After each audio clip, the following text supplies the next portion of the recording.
Thutha wa gukorwo nduma-ini kwa ihinda iraya, riu utheri ni muoneku itũra-ini ria Mukithi gicigo-ini kia ũmbunge gia Kirinyaga ya gatagati thutha wa mihang'o ya Utambia wa thitima kwambĩrĩria itũra-ini riri. Agikinyaniria tabarira ino mumbunge wa Kirinyaga ya gatagati GACHOKI GITARI augite itura riri rikoretwo ricokete thutha kumana na wagi wa thitima no riu o mucii ugukorwo na thitima undu uria ukugacirithia itura riri.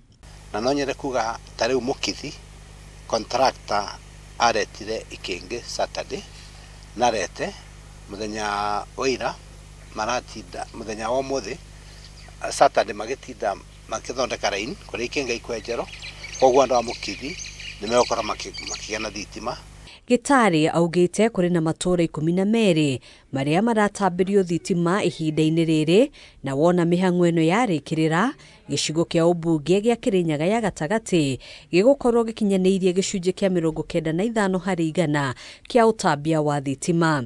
O matura mothe twoyete documents twina project 12 tuko tugiko no re tubangite na andu a RIRI na andu a Kenya Power project icio 12 ciothe no kinya ikorwo irikite tugikinya mweri wa 11 na andu magakorwo connected na thitima.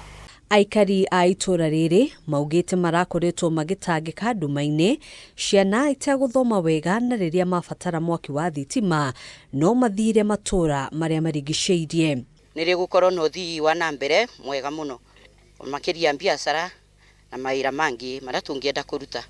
Undu wa mbere ugitiri ni ukugacira thiini wa itura riri na maira aria turutaga amwe turatinangagia ria ni ibanga riu ni tukubota kugura macini cia gutinangia ria maira maingi inyo cine tukuiga tondu tu barabara-ini itura ritu nigu rirakura.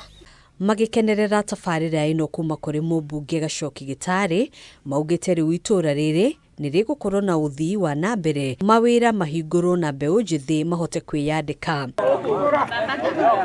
Handu-ini ha Kameme TV njitagwo Ngina wa Wadiro.